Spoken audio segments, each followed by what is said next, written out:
you're listening to the Sub Club podcast, a show dedicated to the best practices for building and growing subscription app businesses. We'll share insider secrets from the top subscription apps on the app stores. Let's get into the show.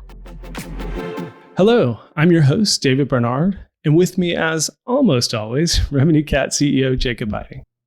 Our guest today is Matt Ronge, co-founder and CEO of Astropad. Having worked at Apple, Garmin, and founded several companies of his own, Matt is an experienced engineer and entrepreneur with a passion for building creative tools.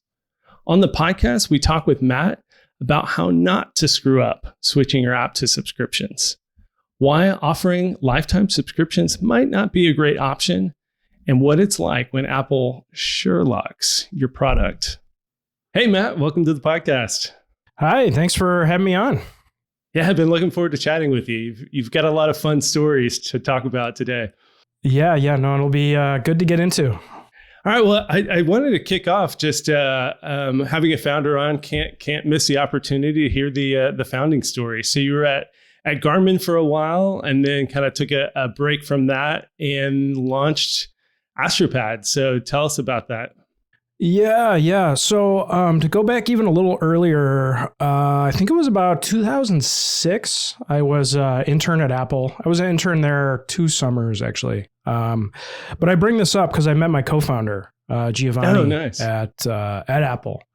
So we went different paths for a while. He went to Apple full time for, 5 years or so. And I did other things. I worked at a startup, and then eventually I joined Garmin. And Garmin was a lot of fun. That was we worked on aviation apps, and especially. Oh, really? You worked on the. This is in my wheelhouse. Ah, okay. Garmin Pilot, right? I was the first engineer on Garmin Pilot. Oh, nice. Yeah, nice. Yeah, the you guys had maps right before ForeFlight did, I think. Yep. You had the vectorized maps very early that were awesome. It was like the one switching incentive. So anyway, inside pilot baseball. Yeah. And that was tons of fun because I didn't know anything about aviation going into it. They brought me in to work on the iPad app, and they really wanted to compete with ForeFlight. So we were kind of neck and neck with ForeFlight for a long time. ForeFlight in general kicked Garmin Pilot's butt, but it was fun. And just to learn a ton about aviation. We do stuff like get to fly around, like the... Oh, nice. Really? Yeah. So we'd be like, all right, we've got new approach plate feature. Let's go test it. And we'd get in a little plane. In a past life, I made software that connected Garmin Pilot and ForeFlight to Flight Simulator. So I probably would have made your job less fun. No way. Okay. Yeah, okay. FSX Flight. That was like a it's weird connection, but yeah, that was like a Windows app I made 6 or 7 years. I don't know even when. It was 2012 or something like this, but it was my side gig for a while. Oh, wow. Okay. That's really funny. I had no idea. I probably saw that somewhere along the lines and didn't know it was you because I would see different things hooked up to ForeFlight. And that was really cool. I loved working in the aviation space. Just super interesting. Just all this stuff I didn't know and working on the mapping. The mapping was a lot of fun and pretty hard, actually. Pretty hard to get that to work well. Yeah, and it has to be, talk about constraints on iOS. It really pushes iOS is designed for consumers, right? So apps will jetsam randomly, notifications are an issue. There's lots of stuff that make it a difficult operating system for a hardened environment, like a cockpit. And you have to engineer around all that stuff. And it's taken a number of years. So I can imagine the challenges. Oh, absolutely. And we started on the iPad 2. Oh, wow. Even more of a challenge, right? Which I think had 16 kilobytes of RAM or something. It was terrible. Oh, and actually another crossover here. This was my first introduction to in-app purchase subscriptions as well. Because I was the one that built the subscription infrastructure for Garmin Pilot. So we're really crossing over now.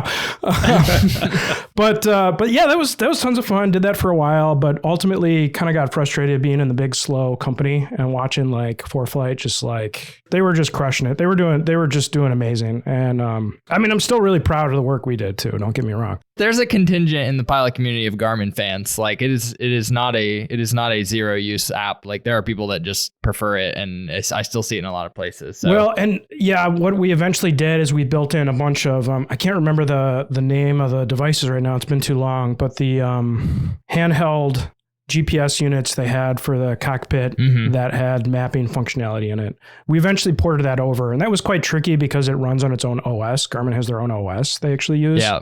So it was a whole, like, how do we host this thing within an iOS app? It was, so we eventually pulled it off and were able to add the full mapping, which was super cool. You know, and I'd always been entrepreneurial in nature too. I mean, I had been involved in the shareware scene early on the Mac in like the 90s and early 2000s. It was just kind of my thing. And I toyed around with lots of different ideas over the years, side projects that I would charge for.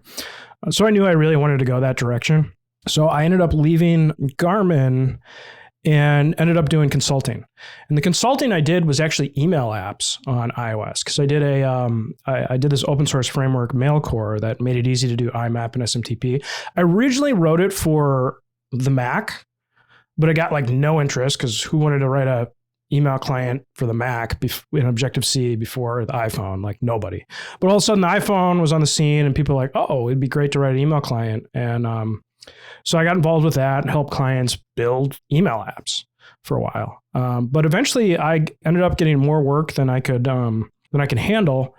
And I saw that Giovanni had left Apple, who I knew from years before. And I really needed somebody that I knew I could bring in and really count on to get this work done, because email apps are pretty tough too to do them.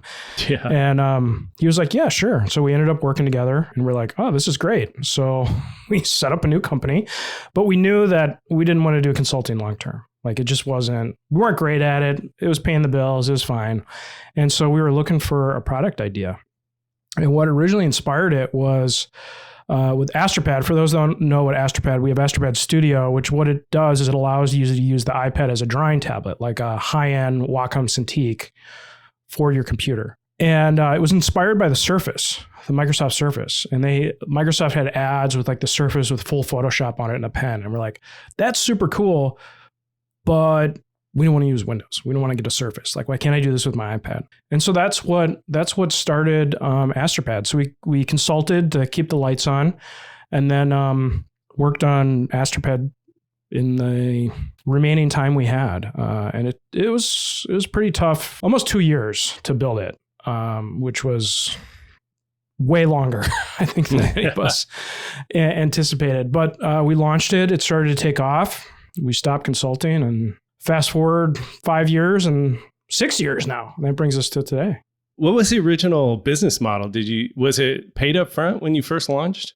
Yeah, it was paid up front. And interestingly, early on, we, and this can even get into the subscription stuff too, why we eventually went to subscriptions. We charged on the Mac side, actually, because what's unique about Astropad, and actually our other product, Luna Display as well, is it has an app on both the iPad. There's two apps. There's like, in the case of Astropad, there's one on the iPad, one on the Mac. So we actually made the iPad app free and we charged for the Mac app. And that way we thought, oh, we can justify a much bigger price because people are used to paying more for Mac apps. Sort of kind of didn't work. We actually ended up switching to the App Store and made the Mac app free, and that worked way better. And we were upfront payment. Interesting. What was the signal? Yeah, because I think that the original line of thinking tracks, right? Yep. You're like, oh, people are paying hundreds a year for Photoshop. Like, here's a plugin for Photoshop, or not, whatever. However they're thinking about it, right? Here's a value add for this like core thing I do, and it's on my Mac and it's professional. You're gonna get more than the like $2.99 download on the App Store. That seems to make sense. So what did you see that didn't materialize? Well, it was so we were charging, I believe, $50 on the Mac app side. We talked to other people in like the indie scene, other founders as well. And we had a really explosive launch. Like that still today, that was one of our biggest launches of all time. It just got covered all over the place because it was a really new, pretty innovative use of the iPad. And so people loved it. What year? Is like 2016, something like this? 2015.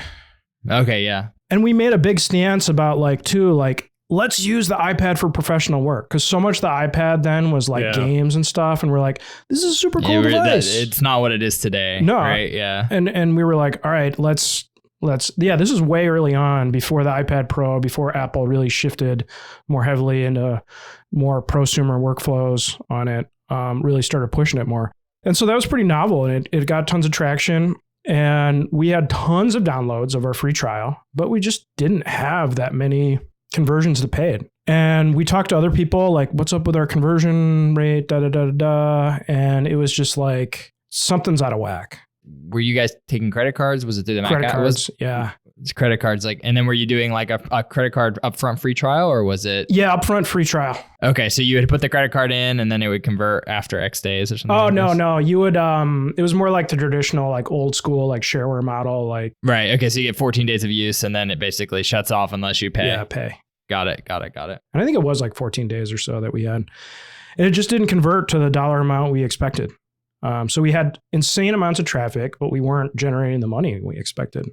And at this point, we had quit consulting. We had fired our clients. We were like, we're going all in on this. And so we had to make it work. It was partly out of desperation that we tried the App Store, because we're like, this isn't sustainable at its current rate. We need to make some changes. And so let's try it. What the heck? Why not? And so we did an upfront payment. I think it was $30 initially on the App Store, and revenue went way up. It just worked way better.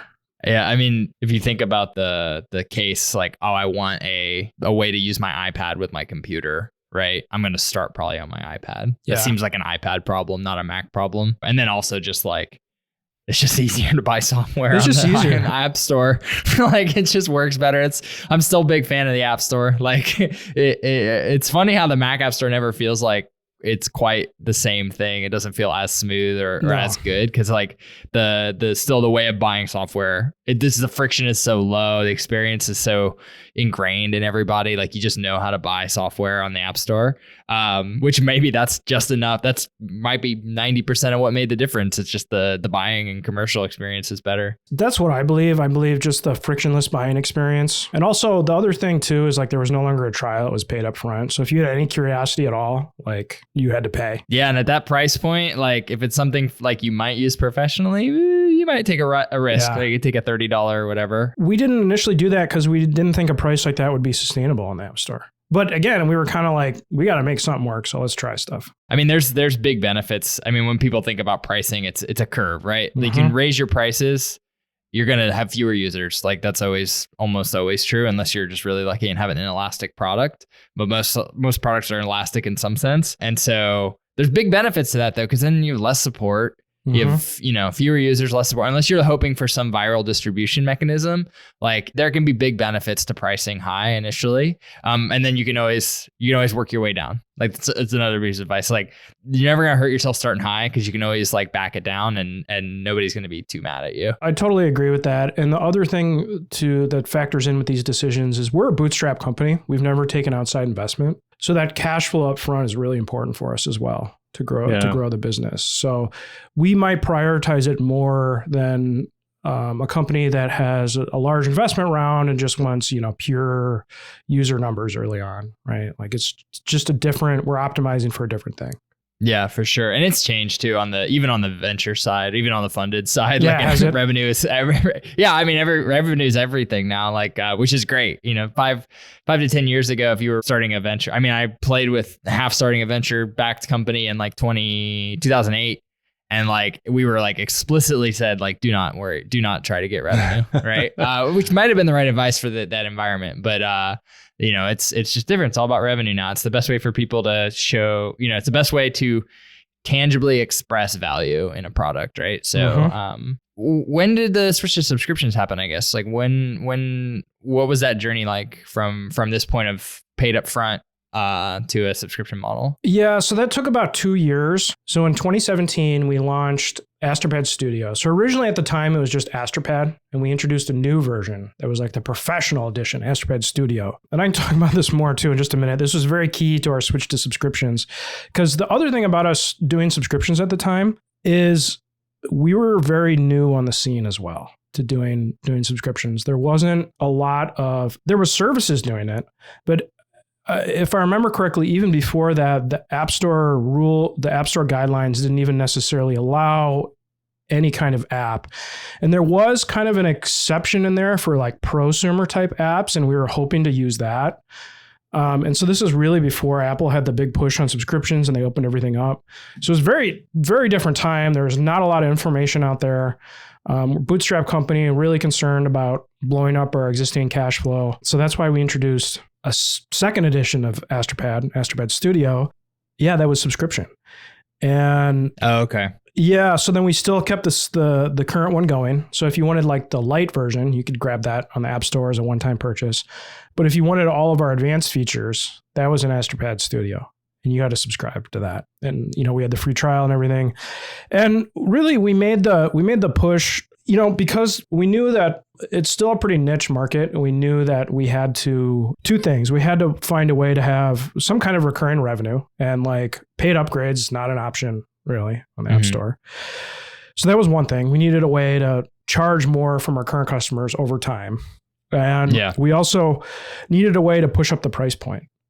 We knew that at about $30 up front, we felt we were at about the ceiling we could push. But for a really professional tool, we felt that was way too cheap. Just think of it in terms of value capture, right? Like you should be able to capture some of the value you're generating. And if you sell, you just don't know, you sell $30 a pop, there's some users that probably get no value out of it, very little. They try it, they use it, they don't use it, whatever. And then you have some users who becomes part of their core workflow. They're doing, they're making 6 figures in consulting on design or whatever every year. And you got $30 and that's it, right? Forever.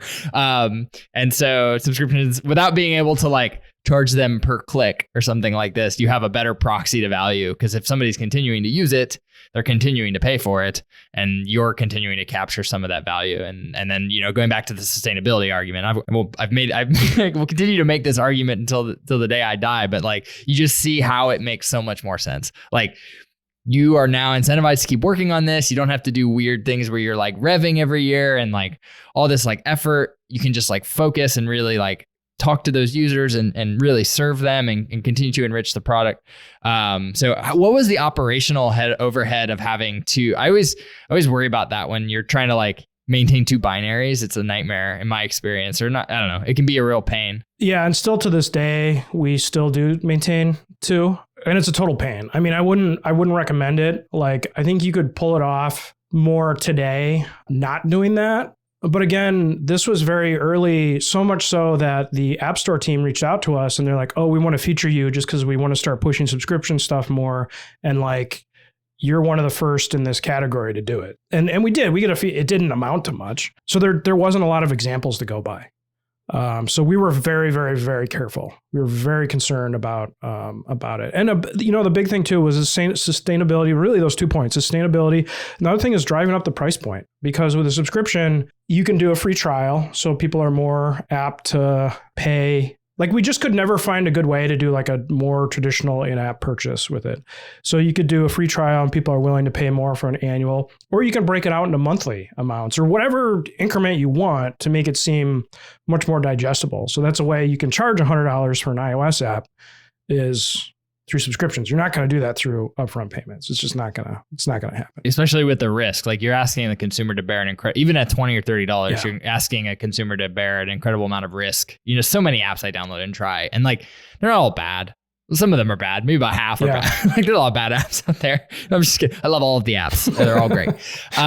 But there's a lot that aren't the best. And then the other half is like, sometimes you don't know if it's going to fit your use case. This happened to me this weekend. I was doing some CAD thing. I tried Shapeways, which I think it's called Shapeways or Shaper 3. I don't know. Yeah. They came out at about the same time as us too with subscriptions. They were another one. They were very early. I remember it's an amazing app. I was blown away by it. But I thought I needed a pro export feature. And so I plunked, I was like $200 for the pro thing to be able to export a certain file format. And I found out later I didn't need it, right? But I was able to back out. I was able to say like, oh, actually, I didn't feel bad. I wasn't like ripping. I would have paid like if I was going to use it. But I was like, oh, this actually doesn't fit my use case. So I was able to walk away from a $200 purchase having actually evaluated it, right? And that's an incredible amount of de-risking for a consumer.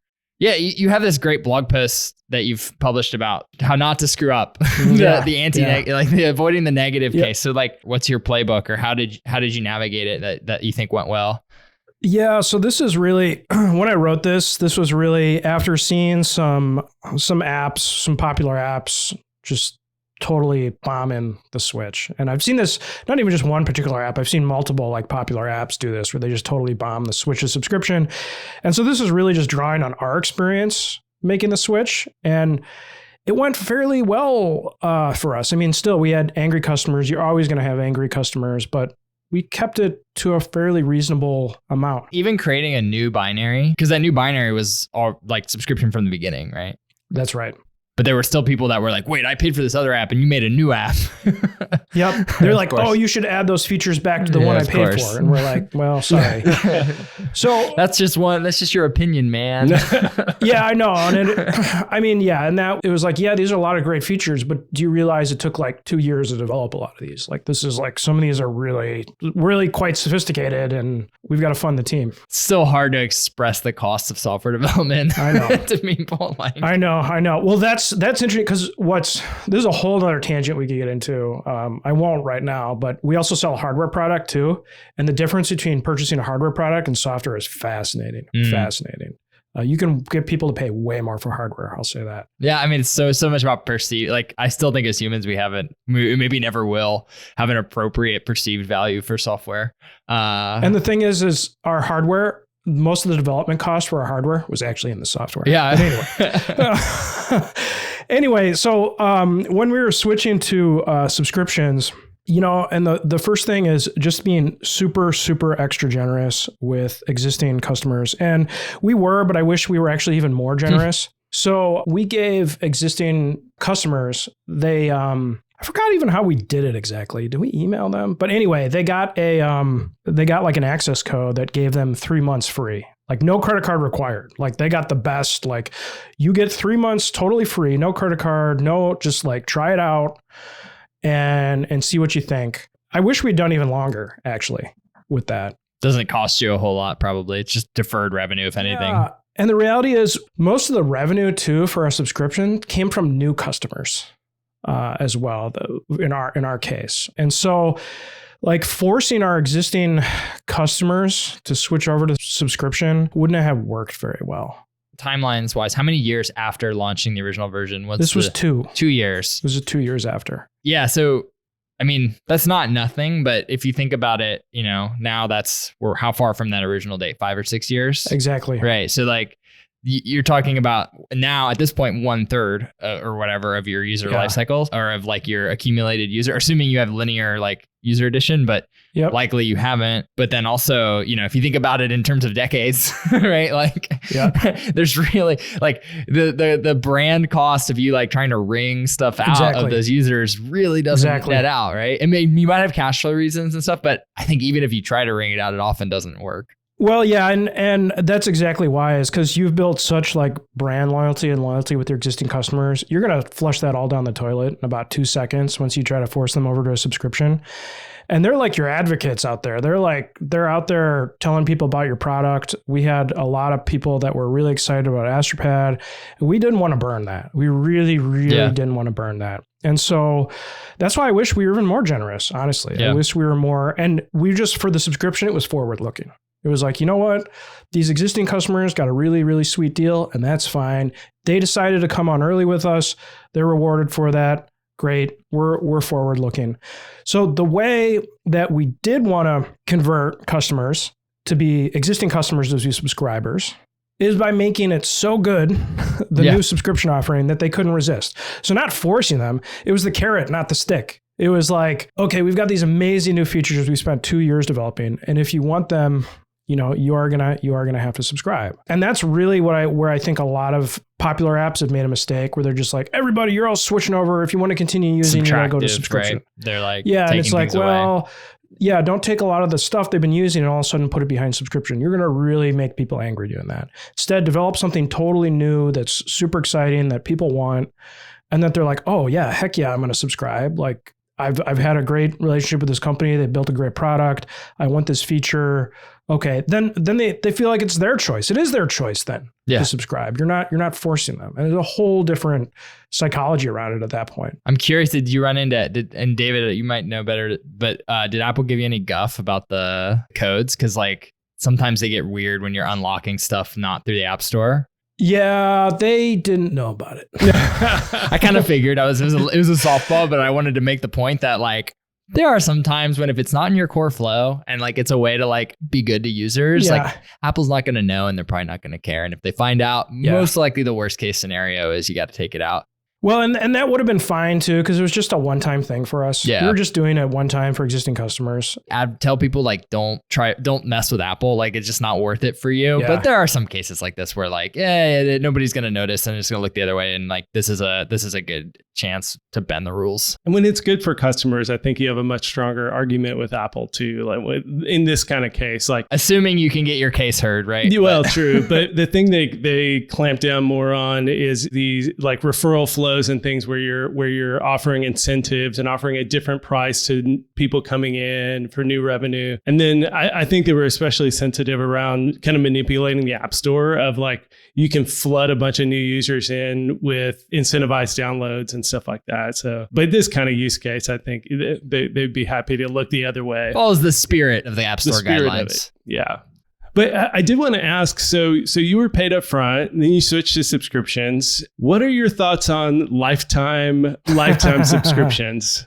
Yeah. So this is interesting. And I actually wanted to talk about this because I think, David, I've seen you tweet before that you're not a big fan of lifetime, I believe. I've gone back and forth. So maybe we can have the debate here. Yeah. I'm curious to hear your take. So one caveat up front, we do not have a lifetime plan. So despite what I'm about to say, we do not have a lifetime plan.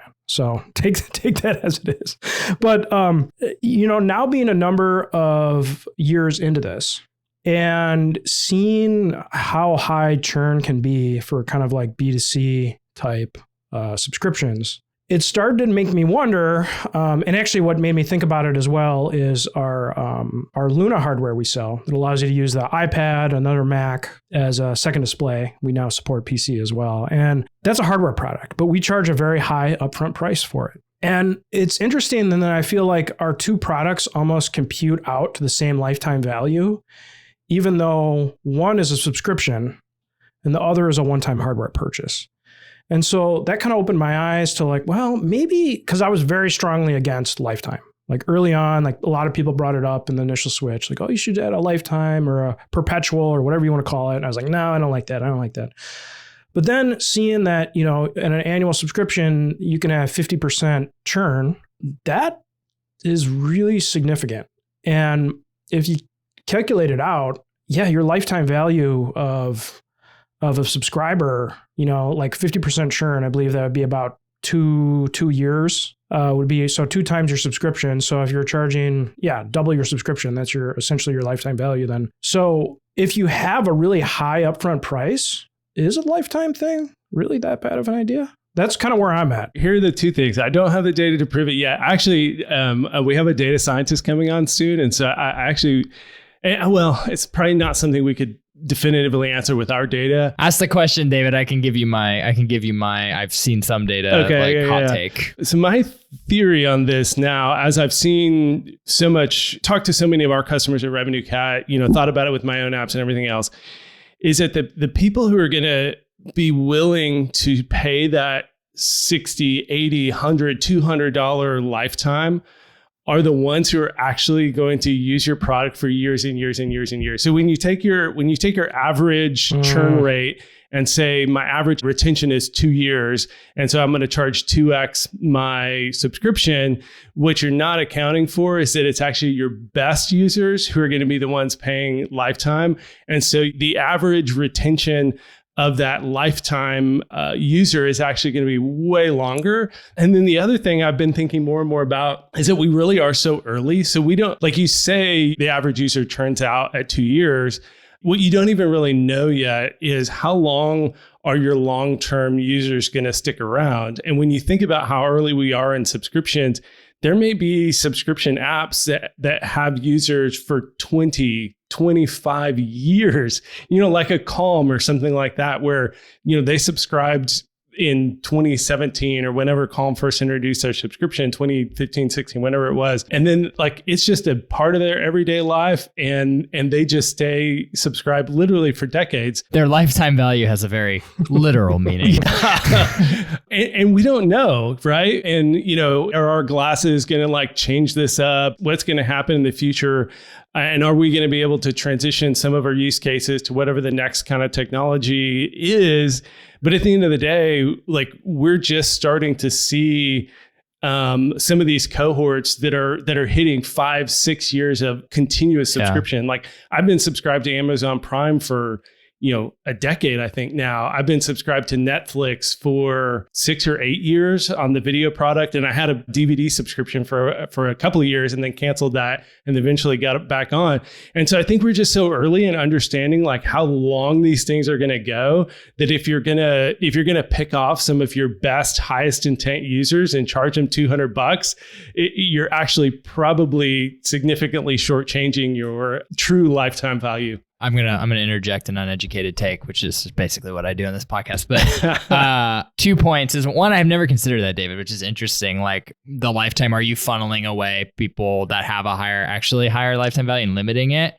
Because like I really do believe most consumers are pretty rational, so they wouldn't be asking for the lifetime value if they didn't think that they were getting a good deal, right? So you probably are sacrificing some stuff, but that might be okay, because the flip side, kind of Matt, going back to what you're talking about, is it's like cash flow can really be important, right? Booking that money like right up front can really mean the difference between, okay, I can hire the next dev and like we can kind of ramp what we're doing, as opposed to an annuity, which is essentially like an annual subscription where you're just getting that money like over time. And yeah, it's going to churn out a little bit, or it's going to churn out quite a bit in those first couple of years, especially in the like prosumer, you're probably a little bit better off, but still like people just move on and like stop using tools and even consumer and prosumer stuff. But it is interesting how you see, I have seen this in data before multiple times when you try to look at LTV, that like it always seems like the lifetime value finds a level.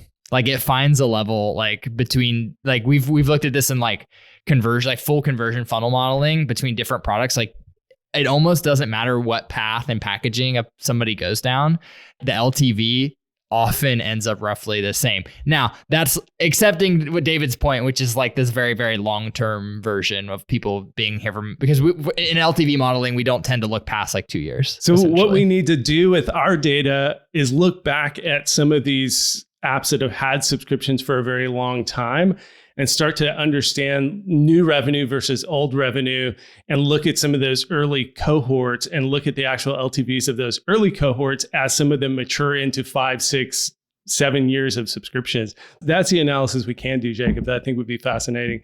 Yeah, the problem is they tend to be really small because they do decay quite a bit. Yeah. So like you end up with these probably really sturdy stacked cohorts, but they tend to be very small. Still at this stage, tend to be very small in comparison to like the 100 people that signed up last month, right? There's a lot of dynamics going on, and because of honestly, just because of like the age, we've only been doing this for 5 or 6 years. Like we're still pretty early in understanding how this is going to play out. Yeah, and Dave, that's probably the best argument I've ever heard. Like you might have convinced me now to go the other way. Actually, I would get some data first, Matt, because I think it's one of these arguments that sounds and makes sense, but then like, when you actually look at the data, it might not actually pencil out. I mean, it's like what we were talking about early with like, oh, we're charging on the Mac side for Astropad. Oh, that make tons of sense, like logically, and then like the data. Yeah, sometimes it's just one of these things where we're not super good at reasoning about without seeing it like with an actual model. Yeah, and then there's other reasons for a lifetime too. I mean, I still have lifetimes in both of my apps, and I think if you have ongoing costs like my weather app, I am going to pull it from my weather app.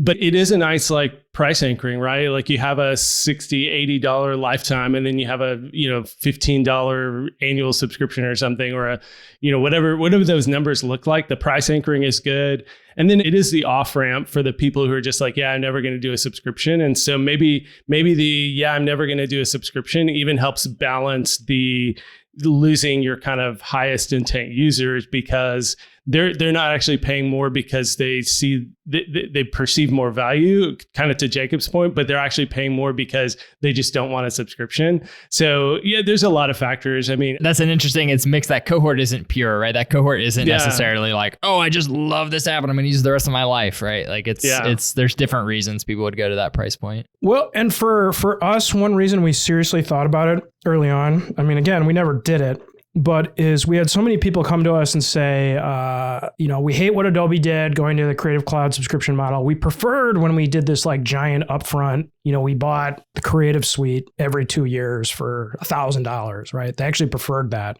And because we were dealing with a lot of creative, they were like asking us for that model. So that's where we hemmed and hawed on doing it. Ultimately didn't, but now after a couple of years and seeing, because it's not like what I would expect more with a lot of B2B subscriptions where the cohorts just kind of like stack and you have much lower churn. A business starts using something and it's part of their workflow and they stick with it forever, where consumer tools, stuff changes faster.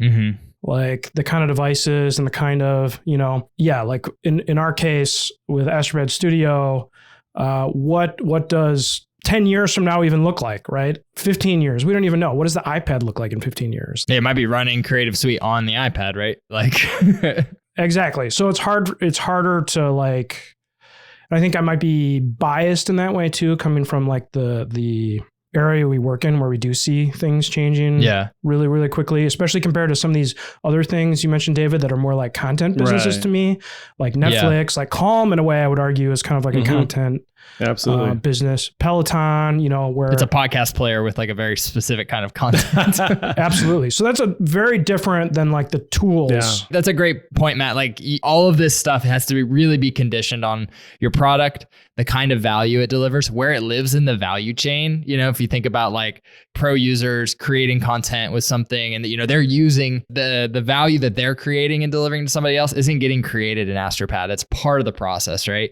So like thinking about where you sit in that value chain and stuff can help educate you. And yeah, you might be right. Like there might be, with how fast things changing and development of stuff, like you might not be able to rely on that. Like, hey, we're going to stack forever thing. And that's fine. That's just business, right? You just have to understand your market, your positioning, and then, plan around it. And then speaking of things changing, I did want to get into Luna Display. So WWDC, what was it, 2 years ago? So 2020, Apple gets on stage and says, surprise, you can now stream your display from your Mac to your iPad built into the OS. And of course, that's exactly what Luna Display does as a hardware product. So what was that like sitting there watching WWDC? I assume you were actually watching live. Oh yeah.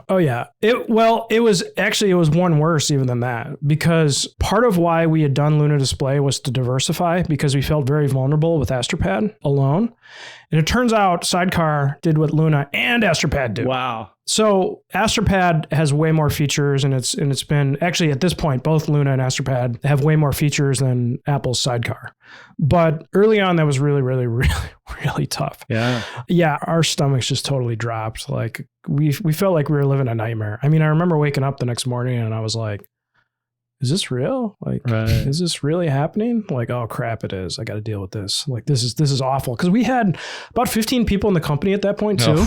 Yeah, it's one thing when it's you and your founder, exactly. Like whatever, you'll figure it out. But when you got all these people, that makes it tough. Yeah. Yeah, and we weren't totally oblivious to Apple coming into our space. Like it seemed like a natural. And so at the time, we were actually more worried about Touch Macs, like supporting Apple Pencil. Because this was the time like the Microsoft Surface Studio came out, and that kind of stuff just like made so much sense. We're like, at what point does Apple just add this natively to the Mac, and then Astropad doesn't make any sense at all anymore?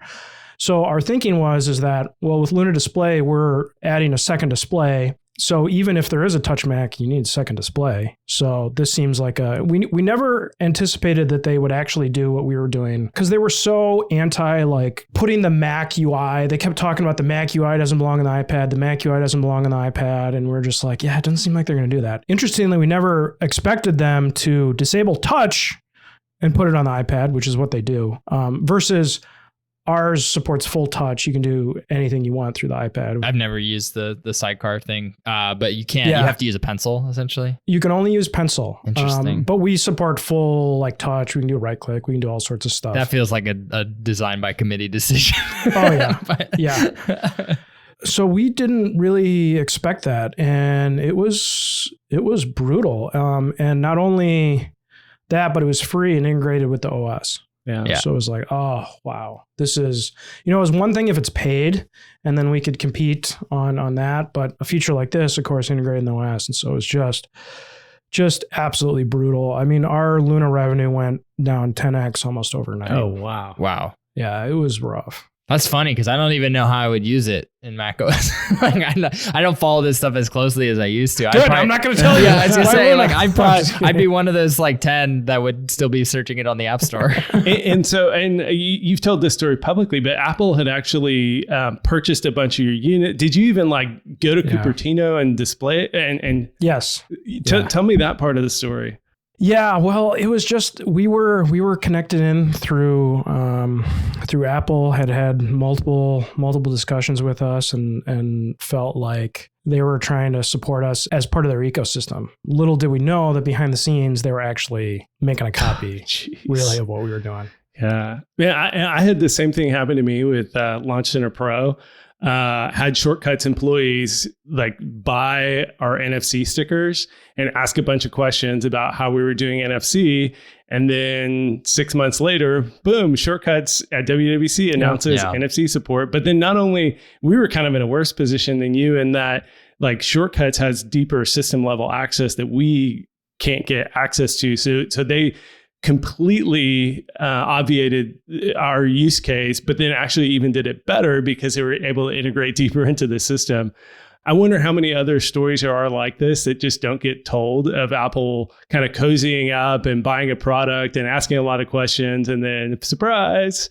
Yeah, you can be kind of starstruck, right? Like you think like, oh, I'm so special, and like, oh, they want to know, and like, oh, maybe they're going to buy it. I don't know, something good, right? And maybe it's not all, I don't think I don't think they're nefarious. I don't think this is their intent, is to like crush indie developers, but they're a big public company that's trying to increase revenue for shareholders, right? They're going to do things that are not incentivized and aligned with partners only, in so much as they like can keep the ecosystem pushing their share value, to be really cynical about it. But I think it's always important. Yeah, you got to remember when you go into these things that like it's not necessarily for your benefit, right? And so keep that in mind. Well, and the other thing too is this is not unique just to Apple. Oh yeah.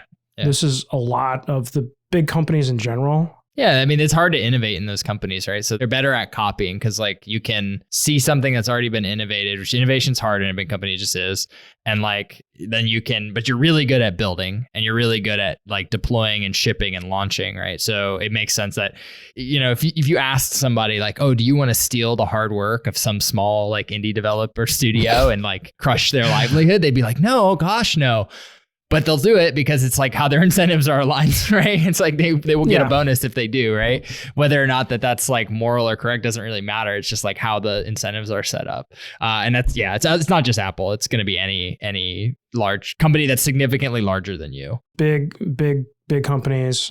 So, you know, a lesson to other small developers out there: be careful with the big companies when you have meetings with the big companies. But you guys pivoted. You went hard on Windows, right? We went really hard. On Windows. So there was two things we did. One, we initially started adding more features to Luna Display in particular, because that one got hit the hardest first. So we started to add more features to that. The first thing we added was called Mac to Mac mode. Now it's actually more than that. It also supports the PC as well. But at the time it was called Mac to Mac mode, and allowed you to use, especially like an iMac, as a secondary display. So cool. Kind of a replacement for the old school target display mode. I've got so many old laptops sitting around that I would consider doing that. Yeah, that's what we do. We do that, and you can do it with a PC too. A PC can use a Mac as a display. We're working on adding support for PC to PC, so you can use multiple PCs together. So you can use an old computer, old iMac as a display, and that's been surprisingly popular. Really, really popular. I've used tools like that for a long time, and they've never been very good, especially the cross-platform ones. Like they're just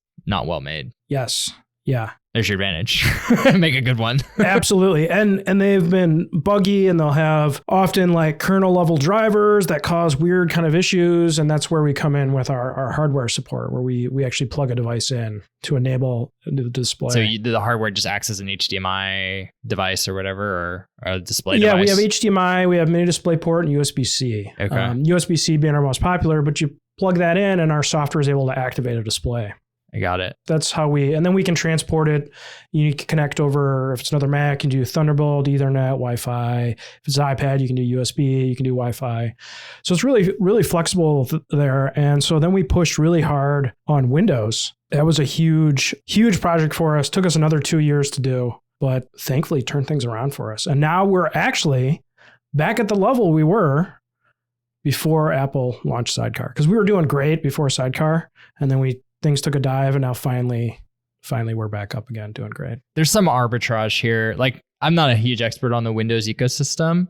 I feel like it's big. There are more Windows computers by like, absolutely. I don't know if it's an order of magnitude, but it's a lot. It's a lot. And like I was talking about this like flight simulator thing I made. That thing made so much money for me, and I did almost nothing just because they're so even in a niche like that, right? Like the one Windows app I made me a 6 figures over years, but like it was like good money, and I barely had to try on it. But I think that still the software quality on the App Store and the Mac are so much better. So there's like an arbitrage opportunity here, right? If you can bring that level of care over to Windows, like, and that's what we're trying to do. Yeah. And you can do it. It's not like it's easier to build. In my opinion, it's not easier to build high quality apps on the Mac than it is on Windows. It's hard on both. It's really hard. Yeah. But if you put in the time, we're finding you can do it on Windows too. The APIs are there. So yeah, and that's such a great story of, not all sherlocking stories end with, hey, we differentiated against Apple and are actually doing really well. But I think the companies that are able to do that are the ones who kind of end up coming out of it stronger, where now Apple is kind of marketing for you. It's like, hey, there's this amazing feature, and then somebody uses it and they're like, oh, this is kind of cool, but I need this or I need that. And then they go looking for a solution, and there you are. I kind of see this in the weather app space. You would think, and with WWDC 2021 with iOS 15, Apple, made huge strides with their weather app. But at the end of the day, like there's so many niche things that people care about with weather and content, weather.com, the Weather Channel, they have so much content. They have so many other things that they differentiate on that, I doubt Apple's new weather app stole much, if any, market share from them. So yeah, I mean, how have things gone since the pivot? Are you that kind of sherlocking success story that Apple's just kind of brought awareness and businesses better than ever? Yeah, it was a very difficult 2 years. Yeah, very, very difficult 2 years. We didn't know if we were going to make it out of it, right, to be honest. But now 2 years later, I mean, I can say, yeah, it is possible to survive and to do better than you did actually in the beginning. It required a lot of hard work. It required us to be scrappy. It required us to pivot. But we were able to do it. And others can do it too. So if a big company copies you, it's not the end, right? Like you can pivot your way out of that. It's not easy. It's not going to be fun, right? But you can do it. Yeah. That's great. Well, that's a great place to wrap up. Going out on a high note. It's great to hear that things are going well. But anything else you wanted to share? We're going to drop links to Twitter, to Astropad, and to your blog, which again, there's several good blog posts I actually wanted to talk about. We didn't quite get to today. But yeah, anything else you wanted to share as we wrap up? Yeah, definitely check out our company, Astropad.com. Check it out. Check out Luna and Astropad now with PC support. You can find me on Twitter. That's probably where I'm most active. If you want to, I kind of tweet about what's happening in the business, stuff I learn along the way. So MRONGE on Twitter. And check out my website too, where I blog, occasionally trying to do it more, MRONGE.com. Oh, I got to plug this too. I also host a podcast, Building Astropad, where I kind of cover behind the scenes of us bootstrapping our software hardware company. Yeah, I should have included that. Yeah, that's fantastic. I've listened to a few episodes. It's great. Yeah, thank you. And I like that you talk through some of your blog posts as well. That's something I think we should maybe experiment with here on Sub Club. Is like some of the better blog posts that we're doing. It's kind of fun to hear you kind of talk through the behind the scenes a little bit. Like you get into it a little bit more in the podcast than you do on the blog. So that's a great format as well. So yeah, definitely check out Matt's podcast. All right. Yeah. Well, thanks for having me on, David. Yeah. Thanks for joining us, Matt. Yeah, it's been a pleasure. To make sure you never miss an episode, subscribe to the show in your favorite podcast player. Thanks so much for listening. Until next time.